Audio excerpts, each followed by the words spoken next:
Gracias por venir, ¿eh? Muchas gracias por acompañarnos. Contrario. Bueno, hablamos mucho de vos sin nombrarte hoy, porque hablamos de la estrategia de financiación, hablamos del país. Y bueno, a partir de ahí es que tengo varias preguntas para hacerte. La primera tiene que ver con Vale.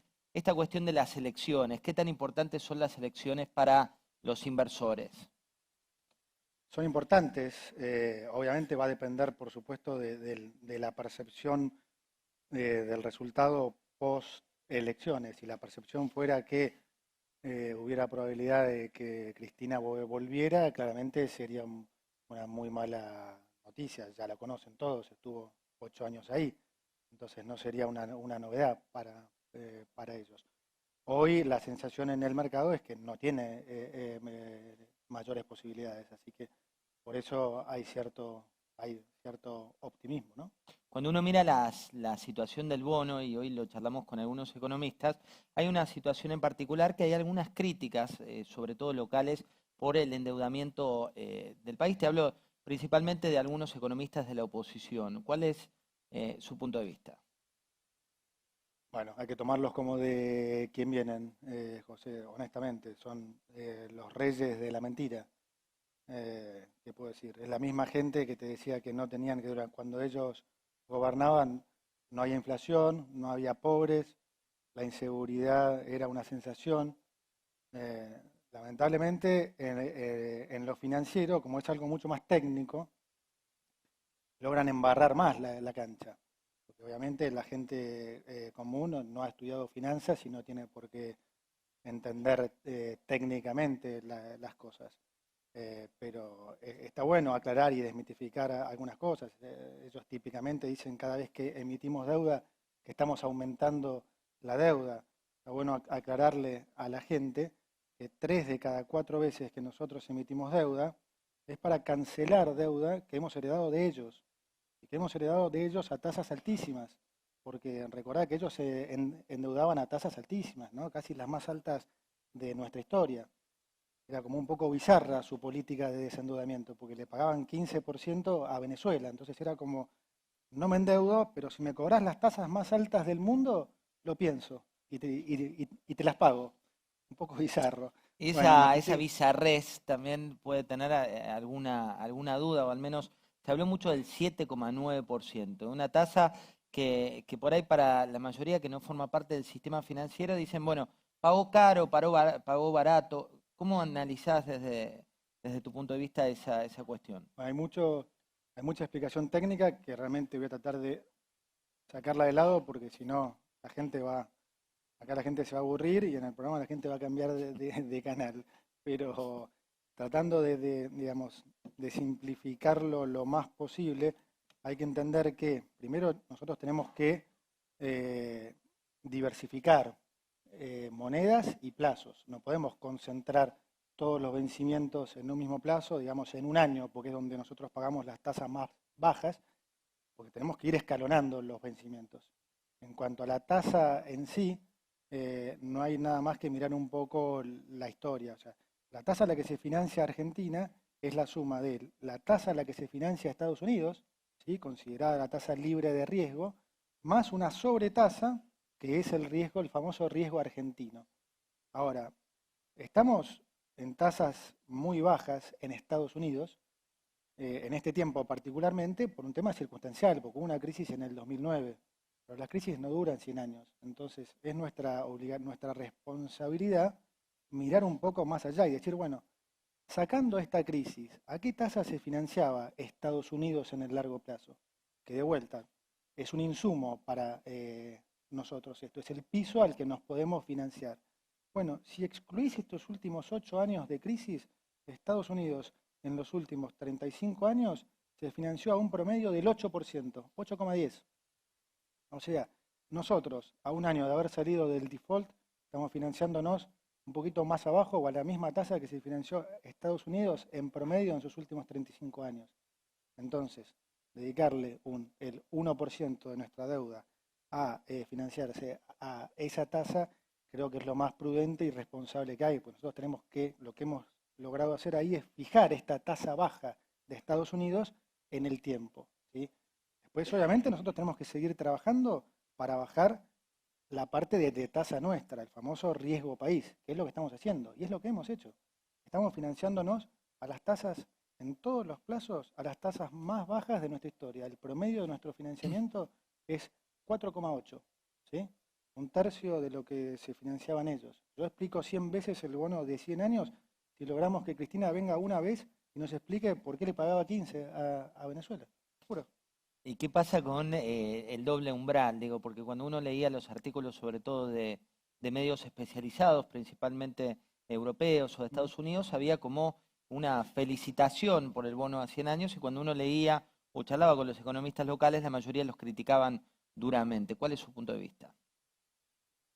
Bueno, no ha sido solamente los medios internacionales. Yo he recibido centenares de felicitaciones, obviamente de gente especializada en finanzas. Es un poco, lamentablemente, lo que decía antes. Es un tema tremendamente particular, técnico, y entonces esa divergencia se da y es entendible que se dé y por eso hay que explicarlo bien a la gente de vuelta, porque no es fácil entenderlo del otro lado. Obviamente las felicitaciones vienen más del lado de la gente que entiende, pero te digo, no es solo del exterior ni mucho menos. Hay artículos incluso en el diario, en La Nación mismo del domingo, hay un artículo excelente del economista Emilio Ocampo, otro muy bueno también ayer de Ferro en El Cronista, hay uno en el Economista. Hay muchos artículos que explican muy bien técnicamente todos los beneficios de haber hecho esto. Los podría explicar acá de vuelta, pero hice un resumen así muy simple porque si no se va a extender mucho, pero es más focalizado en lo que es los especialistas. Es temporada alta de campaña electoral y algunos, digamos, desde la oposición lo que dicen es que el riesgo con la estrategia actual es que el nivel de endeudamiento termine siendo parte de la borrachera que supo tener la Argentina. ¿Le preocupa particularmente el nivel de endeudamiento? No me preocupa, es otro de los engaños, de vuelta. Eh, Nosotros hemos elegido una política de convergencia gradual hacia el equilibrio fiscal, por dos razones básicamente. Una, porque no podemos ignorar nuestra realidad social, ¿sí? Heredamos un 30% de pobreza y mucha gente no puede llegar a fin de mes. No podemos ignorar eso. Si nosotros aplicáramos una política de shock, implicaría tomar medidas que irían fuertemente contra el consumo y contra la inversión y entonces inevitablemente la gente sufriría mucho. Ahora, podemos aplicar este gradualismo porque tenemos financiamiento, ¿sí? Y de vuelta, y no solo tenemos financiamiento, sino que tenemos financiamiento a las tasas más bajas de nuestra historia. Entonces es absolutamente racional y responsable lo que estamos haciendo. Ahora vos me preguntás, ¿cómo va a ser el tamaño de la deuda, Luis, cuando lleguen al equilibrio fiscal? Una pregunta absolutamente válida. Bueno, cuando lleguemos al equilibrio fiscal, vamos a seguir teniendo el nivel de deuda más bajo de Latinoamérica, ¿sí? Con lo cual, el tamaño de la deuda no es un problema. ¿Con relación a qué? ¿Al Producto Bruto? ¿Con relación a qué? Buena pregunta. La deuda se mide típicamente en relación al Producto Bruto, o sea, al tamaño de la economía, para que se entienda. No es lo mismo para Uruguay deber 10.000 millones de dólares que para Argentina deber 10.000 millones de dólares o para Estados Unidos deber 10.000 millones de dólares. Entonces, ¿cómo se mide? Bueno, o lo puede medir cualquiera en su casa mismo, en función al tamaño de tu economía, a tu riqueza, a tu Producto Bruto. Bueno, nosotros hoy tenemos el nivel más bajo de deuda con el sector privado de Latinoamérica. Y cuando hayamos alcanzado el equilibrio fiscal, lo vamos a seguir teniendo. Entonces, no hay un problema de tamaño de deuda, lo he dicho muchas veces y hay que seguir diciéndolo para combatir este tema de la oposición tratando de engañar.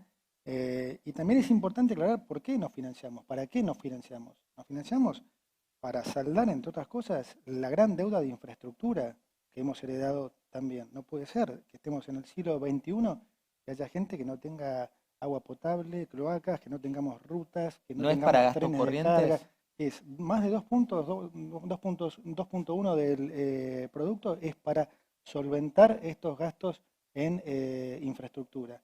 Yo creo que esto es una necesidad básica. Estamos sentando las bases para que haya un crecimiento sostenido en el largo plazo. Es la primera vez, creo que en bastante tiempo, que un gobierno se focaliza en el largo plazo, se focaliza en en generar un crecimiento inclusivo y de largo plazo. Y el normalizar todas estas cosas, el normalizar toda la situación financiera y económica, es lo que está generando los frutos que hoy percibe mucha gente.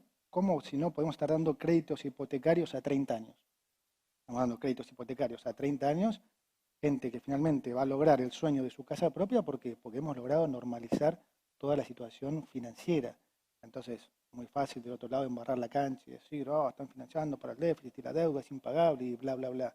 Bueno, es importante explicar entonces a la gente que todas estas cosas son falsedades digamos, y juego político que hace la oposición con el mismo perfil que tuvo siempre, ¿no? Que en realidad lo que les importa no es la gente, sino volver al poder. ¿Y ahí por qué Esa es la Morgan lógica. Stanley no mejoró la calificación de mercado de frontera a mercado emergente? Digo, ¿por qué el mercado en este caso no dio un espaldarazo al modelo actual? Bueno, no es el mercado, es una entidad particularmente que elabora un índice. Eh, Valoró todos los cambios, los puso por escrito y simplemente lo que expresó fue su duda más bien política de si estos cambios, si hubiera un cambio político, si iban a poder perdurar en el futuro. Es una duda razonable, más allá de que yo no esté de acuerdo, porque creo que las elecciones van a salir a favor nuestro y todo se va a continuar. Bueno, esa fue Esa fue la duda. esa fue la duda. Igualmente a este tema particularmente se le dio una trascendencia que no la tenía.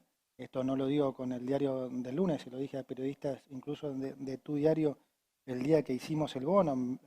Algunos me preguntaban, ¿y por qué no esperaste a mañana a la gran suba por lo de Morgan Stanley? Bueno, no, les expliqué que eso particularmente no tenía ninguna relación con la deuda. En el momento me dijeron, ¿pero cómo? ¿Es así o no es así? Sí, es así y de vuelta hoy se comprobó que es así, porque todos los bonos, desde que Morgan Stanley no hizo este famoso upgrade, subieron de precio, claramente convalidando lo que les había dicho, que la deuda no tenía nada que ver con esto. Entonces nunca se habló mucho por 2 días de que sabíamos, que no sabíamos, que especulamos.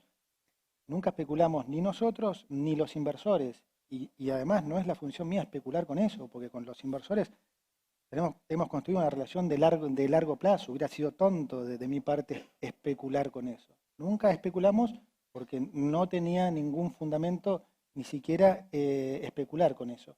Y porque no corresponde hacerlo, porque si querés construir una relación de largo plazo tenés que generar previsibilidad y confianza. Y eso es lo que hemos hecho con los mercados financieros. Por eso se valora tanto los logros acá, porque ha sido un cambio realmente enorme. ¿Y qué tan optimistas son con cumplir las metas del Banco Central? Digo, cuando uno mira las proyecciones son cuanto menos ambiciosas, pero desde el punto de vista de finanzas, ¿eh? Sí, a ver, yo creo que se van a cumplir. Y más allá de eso, para mí lo importante es la tendencia. Este año vamos a estar en los niveles de inflación más bajos de los últimos 8 años. Ujú. Y la tendencia es claramente hacia la baja. En eso concuerdan todos. Eso es lo importante, que este año vamos a estar creciendo en el orden del 3%, con una inflación hacia la baja, creciendo fuertemente la inversión, con recuperación del salario real, con creación de empleo y, y si tenemos, digamos, sobre todo unas elecciones como las que esperamos, creo que más gente se va a poner todavía más optimista y vamos a tener un 2018 que va a ser mucho mejor que el 2017 y un 2019 que va a ser mejor que el 2018. Este es un proceso de trabajo, de corrección de las distorsiones de día a día. En Argentina estamos más acostumbrados de repente, José, a los grandes programas de shock y las crisis y plan austral y la crisis y primavera y crisis y convertibilidad y crisis. Y hace 70 años que estamos pululando así con esos planes y cada año estamos peor. Este es un programa que pretende sentar bases para que crezcamos sólidamente, para que crezcamos de una manera más inclusiva y para que sea más sostenida en el tiempo. A eso vamos. Hablábamos recién de la tasa del 7,9% y marcaba puntualmente una cuestión que es el riesgo país. Ujú. Y acá la pregunta es, ¿qué hace falta para bajar más ese riesgo país y el costo del dinero, en definitiva, a nivel internacional? Cumplir las metas, esencialmente cumplir las metas. ¿Las del central? Nosotros tenemos que cumplir, obviamente, las metas fiscales, que son las que claramente más dependen de nosotros. Por eso siempre digo, no hay ninguna posibilidad que nosotros nos desviemos de las metas fiscales, porque todos nosotros conocemos las reglas de juego. Si vos querés generar previsibilidad como lo hemos logrado y querés generar confianza, vos tenés que cumplir con las metas.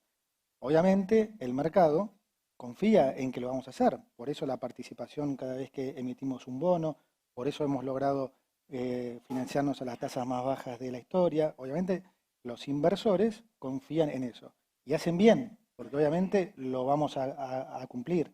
Entonces, mientras nosotros sigamos cumpliendo eso, el riesgo país va a seguir bajando y vamos a lograr llegar al camino que todos los argentinos quieren.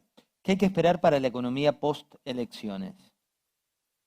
Post elecciones, me estás preguntando a mí que soy particularmente optimista. Sí. ¿Matizás en parte a No, yo los creo que las economistas elecciones, yo anteriores? creo que, digamos, el ruido político y las críticas y demás, la gente no es onza, la gente ya vio lo que vio de dónde venimos, la gente sabe todo lo que los engañaron durante años, saben que hoy hay un grupo en el gobierno responsable que está trabajando realmente para la gente, que se preocupa por todos los ámbitos sociales, en particular por los que menos tienen.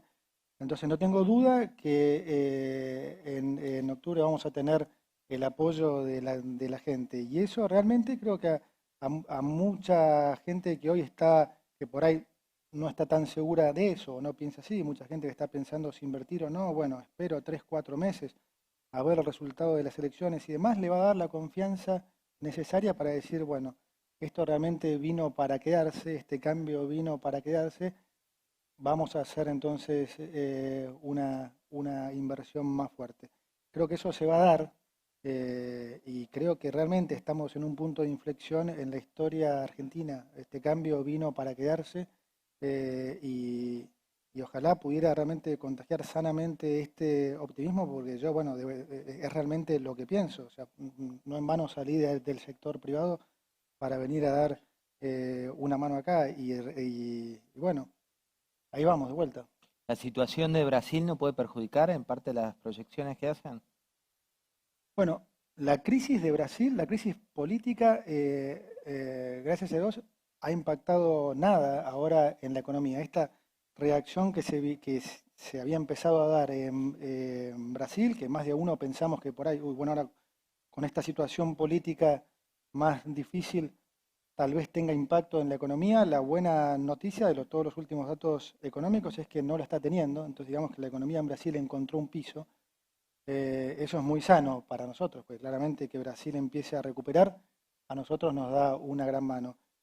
Así que es una buena noticia ver que no ha tenido impacto y también, hay que decirlo, hay que sacarse el sombrero con Brasil, cómo funcionan las instituciones, ¿no? No dudan. Eso creo que más allá del impacto de corto plazo, mediano plazo, largo plazo, eso es una señal para todo el mundo, una seguridad jurídica extraordinaria, digamos. Ojalá acá pudiéramos copiar eso. Todos sabemos la cantidad de casos de corrupción que hay acá, cómo hicieron muchos la plata y están acá dando vueltas y ya hablan y nadie hace nada. Así que está bárbaro ver un país vecino que se anima a hacer esas cosas.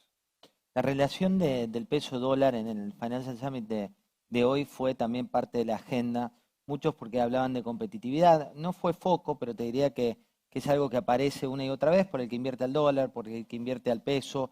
¿Se puede hablar hoy de atraso cambiario? No, yo creo que es un tema de vuelta. Estamos en un mercado ahora libre. Tanto que lo pedimos, ahora lo tenemos. Fluctúa, estuvo hasta hace poco en 15.30, hoy está en 16.30.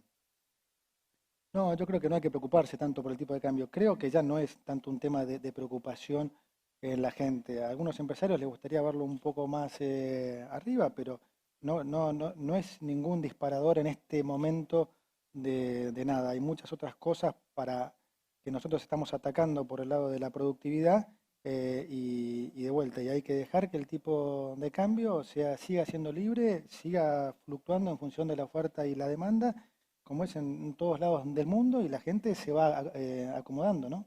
Hoy tuvimos varios economistas que analizaron la realidad y algunos decían que el tema financiero fue protagonista por ahí más que la economía real, otros corregían y lo que decían es, ojo, la inversión financiera es la primera parte de la llegada de flujo de fondos para la economía más productiva. ¿Cuál es su punto de vista?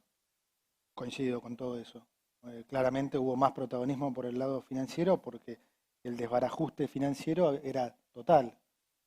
Teníamos 8 tipos de cambio diferentes, cepo, teníamos la situación con los acreedores, no podíamos financiarnos, no hay crédito en Argentina. Argentina tiene solamente 15 puntos de crédito de producto del sector financiero al sector privado. O sea, hay un montón, la verdad que había primero que corregir toda la situación financiera.